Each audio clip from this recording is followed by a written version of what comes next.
Patrick Mouyaya, bonjour. Bonjour Pascal. Vous êtes ministre de la Communication et des Médias, porte-parole du gouvernement de la République démocratique du Congo. Alors, votre pays actuellement semble atteint d'une fièvre anti-rwandaise alors que les autorités dénoncent la présumée soutien apporté par l'armée de Paul Kagame aux rebelles du M23 à l'est du pays. Une fièvre, on semble s'en prendre aux Tutsis. Il y a sur les réseaux sociaux, quand on regarde un peu les commentaires, on a l'impression qu'on est en train de raviver le spectre de la congolité qui avait fait des ravages à une époque. C'est la propagande qui vient plutôt du côté de Kigali parce qu'il ne faut pas tomber dans la généralisation. En République démocratique du Congo, il y a évidemment un sentiment de colère. C'est que vous appelez présomption, il n'y a pas de présomption. Les troupes rwandaises sont bel et bien en République démocratique du Congo. Vous avez vu qu'on en avait arrêté 2 et que le Rwanda a réclamé rapidement et on leur a rendu parce que nous sommes disposés à rester dans la voie de la paix. Au-delà de ça, il existe des preuves, notamment des photos, des vidéos qui sont capturées par des drones et nous espérons que dans le jour qui vienne, la mission de la Nations Unies en République démocratique du Congo sera en mesure de dire ce qu'elle voit et de dire ce qu'elle subit. Vous parlez de preuves. Pour le moment, il y a effectivement 2 soldats qui ont été arrêtés et remis aux autorités. Ils étaient en opération spéciale. Vous avez des photos de troupes sur le terrain ou s'agissait-il d'éléments isolés? Vous savez, les frontières ne sont pas clairement démarquées aussi dans la zone. Il ne s'agissait pas des éléments isolés, il s'agissait d'une opération menée par les Rwanda Defense Forces qui avait l'objectif notamment de prendre le camp militaire de Rumangabo, c'est la déposition des militaires qui ont été interrogés par les mécanismes de suivi. Au-delà de ça, parce qu'au début de votre question, vous avez parlé de ces sentiments anti-Tutsis, je vous disais tout de suite qu'il ne faut pas tomber dans la généralisation parce que c'est la voie la plus facile. En République démocratique du Congo, il y a une grosse colère de voir qu'au-delà de tous les travaux diplomatiques que le président Tshisekedi a amorcé depuis le début de son mandat. Le président Kagame est venu 2 fois à Kinshasa, 1 fois à Goma. L'idée pour nous, c'était la paix. Et donc aujourd'hui, le fait que le Rwanda soutienne ces mouvements que nous considérons terroristes du M23 réveille un sentiment de colère. Dans un sentiment de colère, il y a évidemment il peut y avoir 1 ou 2 cas, mais regardez la proportion de la population congolaise, 100 millions d'habitants. Et donc, chez nous, et surtout que c'est des choses, il y a 2 jours, il y a des personnes qui ont été les premiers propagateurs de ces discours, au moment où nous parlons, sont en prison. Et donc, nous-mêmes, nous voulons vivre en paix avec nos communautés et nous voulons que la paix reviennent dans toutes les parties du pays. Est-ce que vous n'avez pas peur que ça réveille les débats sur la congolité qui avaient été très forts lors des années 2000 et notamment il n'y a pas de président Kabila d'être étranger? Non, il n'y a pas, sauf à laisser faire les travaux de manipulation que le gouvernement rwandais orchestre pour nous écarter du sujet principal qui est son soutien au mouvement terroriste du M23, alors que dans la sous-région on parle de paix, et surtout après notre adhésion à la communauté de l'Afrique de l'Est. Et donc aujourd'hui, je suis porte-parole du gouvernement, je sors de conseil de ministres encore une fois, nous en avions parlé, les lignes sont clairement tracées, j'ai réuni tous les médias en République démocratique du Congo. Le Conseil supérieur de l'audiovisuel et de la communication a fixé une directive. Tout discours tendant à la stigmatisation, tout discours d'une ethnie et tout ça. Et d'ailleurs, il y a eu récemment un peu plus des feux entre les provinces du Kasaï et les provinces du Katanga. C'est peut-être là qu'il devait y avoir peut-être matière à inquiétude, mais sur la question des populations rwandophones, rien n'est tel. Les incidents à gauche, à droite sont suivis, sanctionnés, et il n'y a vraiment pas de risque que cela dérape. Vous l'avez souligné, les relations étaient plutôt cordiales, chaleureuses, bonnes entre les 2 présidents, entre le président Tshisekedi et le président Kagame depuis le début du mandat du président congolais. Que s'est-il passé? C'est simplement cette affaire? Est-ce qu'il n'y a pas aussi derrière, chez les Rwandais? Je crois qu'il faut leur poser la question, parce que finalement, le président Tshisekedi a fait tout ce qu'il pouvait faire pour être sûr que nous sommes engagés dans un processus de paix. Avec les Rwandais, comme avec les Ougandais, comme avec tous les 9 pays voisins, on a au moins un accord économique, on a au moins abordé de manière profonde les sujets qui fâchent, notamment les sujets de sécurité. Vous savez que nous sommes le principal pays victime des conséquences du génocide. Nous avons été très solidaires avec nos frères du Rwanda après les génocides de 1994. Nous avons ouvert nos frontières et depuis l'époque, les FDLR sont infiltrés dans la masse. Et depuis 28 ans, cher Pascal, regardons-nous dans les yeux, est-ce que ces FDLR constituent encore véritablement une menace qui puisse justifier une agression en République démocratique du Congo provoquant la mort des enfants, les bombardements des écoles et les déplacements de milliers de populations? Clairement pas. De temps en temps, on vous renvoie la balle sur le sujet du côté de Kigali, mais est-ce que ne pensez-vous pas que en ouvrant la porte aux soldats ougandais pour venir sécuriser une partie du territoire de l'Est, et notamment contre les ADF, les forces démocratiques alliées, en voyant la rivalité aussi régionale qu'il peut y avoir entre l'Ouganda et le Rwanda, est-ce que ça n'a pas mis un peu d'huile sur le feu? Bon, écoutez, sans doute qu'à l'époque, il y avait un peu de tension entre le Rwanda et l'Ouganda, mais nous sommes un pays souverain, nous disposons de nos rapports diplomatiques suivant la grille que nous avons. Avec les Ougandais, vous savez que les ADF, qui est le mouvement terroriste qui sème la mort et la désolation, d'origine ougandaise, sème plus la mort chez nous. Et que dans les zones dans lesquelles ils se réfugient, c'est des zones qui sont parfois frontalières. Et donc nous, avec les Ougandais, nous sommes plutôt montés d'un cran parce qu'il y avait des dispositifs en place qui permettaient à nos armées d'échanger des renseignements et de voir, lorsqu'on identifie des menaces communes, comment les fixer. C'est ce que nous avions commencé à faire, au-delà du fait qu'on a parlé aussi économie avec l'Ouganda. Avec le Rwanda, il y avait aussi des discussions militaires qui auraient pu aboutir à des opérations. Des opérations conjointes qui auraient pu. Bon, en tout cas, il n'y avait pas d'hypothèse qui était écartée dans les cadres des discussions que nous avions, parce qu'il fallait se remettre en confiance, être en mesure de se dire qu'on peut le faire ensemble. Et il ne faut pas oublier que notre population, que ce soit pour les armées, l'armée ougandaise ou l'armée rwandaise, n'en garde que de très peu de bons souvenirs. À Kisangani, il y a plus de 20 ans, il y a eu la guerre entre les deux armées, 1200 morts dans notre ville. Et donc, il y a tous ces stigmates qui restent. Mais nous, parce que nous avons fait le choix d'avancer de la paix, on a estimé que les menaces communes, comme les terrorismes des ADF, pouvaient être traitées des part et d'autre avec nous et les Ougandais. Et c'est ce que nous faisons. Est-ce que derrière cette crise, il n'y a pas aussi des questions de rivalité économique? On sait que l'Est du pays est très connecté vers les grands lacs, vers les ports de sortie de l'océan Indien. Évidemment. Et il y a une grande communauté rwandophone aussi. C'est pas moi qui vais vous le dire, parce que d'abord, moi, je ne voudrais pas qu'on aille sur le terrain de communautés rwandophones, parce que chez nous, il y a des rwandophones. La région de Rutshuru est essentiellement peuplée de Hutus, des Tutsis et d'autres communautés qui sont des Nilotiques. Nous avons toujours vécu avec eux dans la paix. Et donc aujourd'hui, il y a évidemment des intérêts économiques, il y a des rapports des Nations Unies qui ont démontré que les pays voisins ont beaucoup pillé cette partie de la République démocratique du Congo. Mais bien au-delà, nous avons fait le choix de commencer à discuter économie avec eux, de voir comment on peut travailler en toute légalité au bénéfice de nos populations, parce que nos populations échangent beaucoup, elles ne devraient pas être prisonnières de tous ces conflits politiques. Mais fort malheureusement, le choix que nous avons mis à table n'est pas le choix qui semble arranger les autres, qui choisissent plutôt la voie des armes. Et de ces points de vue, nous assurerons la défense de nos territoires. L'opposition s'est emparée du sujet.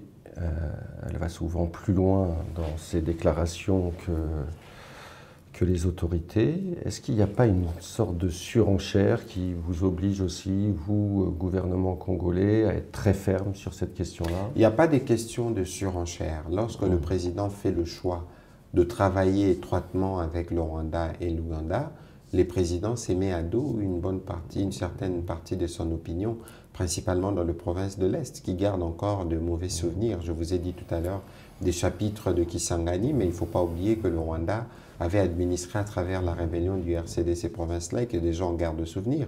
Mais le président a fait ce choix-là parce qu'il pensait, à juste titre, qu'il était temps de parler de paix, de parler de coopération, de parler d'économie de manière transparente, et que si aujourd'hui, ceux qui pouvaient le lui déconseiller ont raison, fort malheureusement, mais nous, on a fait le choix de la paix, je pense que c'était les bons. Aujourd'hui, il n'y a pas de surenchère. Il n'y a pas de surenchère lorsque nous, on considère que nous avions commencé à parler comme des alliés, comme dirait quelqu'un, comme de frères, mais qu'un matin, qu'on vous poignarde dans le dos de cette manière, qu'un matin, vous vous réveillez, une école est bombardée, des enfants de 6-7 ans sont tués, des femmes sont encore contraintes à se déplacer, c'est un spectacle que vous vivez depuis 25 ans et vous gérez les conséquences au quotidien, vous réfléchissez à 2 reprises. Surtout que on a commencé à parler de paix de manière plus étendue avec notre adhésion à la communauté des États, à la communauté de l'Afrique de l'Est. Mais tout ça, ça fait réfléchir un peu. Il y a un véritable risque de guerre, d'embrasement. Je dirais non. Il faut juste demander au Rwanda de retirer ses troupes dans notre pays et demander au Rwanda de cesser de soutenir un mouvement terroriste qui s'appelle M23. Nous l'avons dit, nous allons défendre l'intégrité de notre territoire parce qu'à cette ère où on parle de l'agression de l'Ukraine, c'est des choses qui sont inacceptables. Et donc, nous tenons à l'intégrité de notre territoire et il faut que nos voisins le respectent aussi. De mémoire, le M23, les rebelles avaient aussi trouvé un moment refuge en Ouganda. Ils ont toujours vécu entre le Rwanda et l'Ouganda. Les M23 est fort malheureusement, nous espérons que cette fois-ci, parce que le M23 a été défait en 2013, défait et désarmé. Comment vous expliquez que 9 ans plus tard, qu'ils soient aussi réarmés avec des capacités d'abattre des hélicoptères, notamment des Nations Unies, de tirer des obus presque au quotidien dans des camps ou dans des positions de FARDC ou des Nations Unies. Ça veut dire qu'il y a des gens derrière qui ont intérêt à ce que la situation n'évolue pas. Et comment se fait-il que le gouvernement congolais, qui a aussi des voies de discussion avec ces rebelles, n'ait pas réussi à organiser leur retour dans la nation? Non, il y a des revendications, notamment de réintégration dans l'armée. Là, quand je regarde, les gouverneurs provinciaux pour le programme DDR, des armements, viennent juste d'être nommés. Est-ce que ce n'est pas trop tard? Non, il n'est jamais trop tard pour bien faire. Et il n'y a rien qui ne puisse justifier les recours aux armes. Dès lors que librement les gens avaient souscrit au processus de DDRC. C'est des processus aujourd'hui qui nous posent des problèmes, notamment dans les difficultés que l'armée rencontre, parce qu'on a fait un mixage, un brassage de troupes venues des forces rebelles qui aujourd'hui posent un certain nombre de problèmes dans l'efficacité de l'armée. Nous devons y travailler. Aujourd'hui, il est hors des questions d'envisager l'intégration de ces rebelles ou de ces réfractaires à la loi dans l'armée. Que peut-on leur proposer? Non, ça veut dire que c'était l'objet justement du volet politique des discussions qui a été décidé par les chefs d'État au terme du premier conclave de Nairobi, après notre adhésion à la communauté de l'Afrique de l'Est. Ça veut dire qu'il y avait le président de la République s'est exprimé devant les représentants de ces groupes rebelles.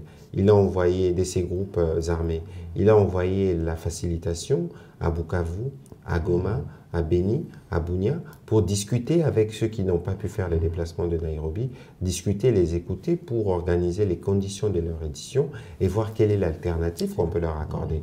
Parce que nous, cette situation est une situation qu'on a héritée, qui ne commence pas avec nous, et c'est une situation qu'on veut résoudre. Et dans sa résolution, nous pensions, à raison, qu'il y avait des ponts qui devaient être établis avec les pays comme le Rwanda, l'Ouganda, qui ont joué un rôle actif dans les années passées, le Burundi subsidiairement, parce qu'il y a aussi un groupe armé burundais qui opère en RDC, pour voir dans quelle mesure avec eux on voit la solution et on sort de ces soucis. Et donc aujourd'hui, pour nous, mais est-ce qu'il y a un canevas? Réinsertion, mais il y a activité économique à proposer? Il y a un canevas qui est construit, parce qu'aujourd'hui, on ne parle pas seulement des réinsertions, on parle aussi des réinsertions communautaires et sociales. Ça veut dire qu'on pense à une activité.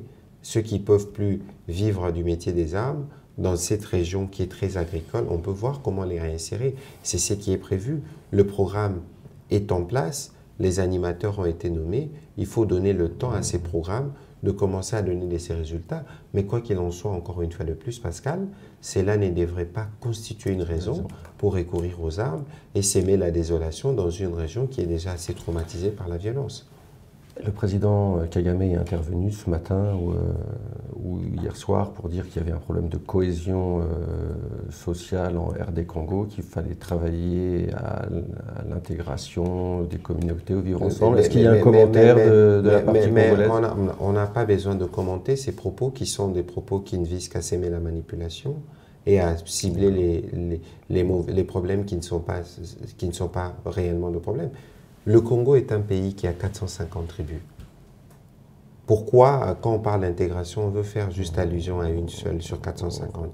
Je vous regarde droit dans les yeux, mon collègue des infrastructures, il est rwandophone.